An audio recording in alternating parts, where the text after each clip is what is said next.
సొంత బండి లేదు తెలుసా ఆడపిల్లకి. మీరు తెలుగే మాట్లాడారు కదా, ఏమన్నారు? ఓ సొంత బండి లేదా? సొంత బండి లేదు ఆడపిల్లకి. సొంత బండి ఉండదు ఆడపిల్లకి ఇప్పుడే. అయితే నాన్న బండి ఉంటుంది, లేకపోతే బాయ్ ఫ్రెండ్ బండి ఉంటుంది. సొంత బండి ఎక్కడుంది ఆడపిల్లకి? నీకు ఇంత తెలుగు రాదు, ఎవరు ట్రైనింగ్ ఇచ్చారు చెప్పవా? ట్రైనింగ్ ఎన్ని రోజులు ఇచ్చారు అనేది. ఈ క్వశ్చన్ పేపర్ ఏదో లీక్ అయినట్టుంది ఆల్రెడీ.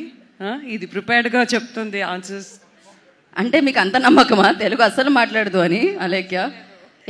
సొంత బైక్ కావాలి, ఖచ్చితంగా కావాలి. కాకపోతే బైక్ కోసం మరి ఇంత రచన, ఇంతమంది జీవితాలు ఆల్మోస్ట్ పోతూ పోతూ బతికిపోయారు వాళ్ళైతే. నేను డ్రైవ్ చేసే స్వేచ్ఛ ఉందా? లైక్ మా నాన్న బండి, లైక్ అది నాది అంటే ఇది. నేను పెళ్లి చేసుకుంటే రేపు అది మా ఆయన బండి, వాళ్ళ ఫ్యామిలీ. నా you tell me where is my బండి, వేర్ ఈజ్ మై బైక్? ఇది ఓన్లీ తెలుగులోనే రిలీజ్ అవుతుందా? వేరే లాంగ్వేజ్లో కూడా మనం రిలీజ్ చేయొచ్చేమో అనిపిస్తుంది నాకు.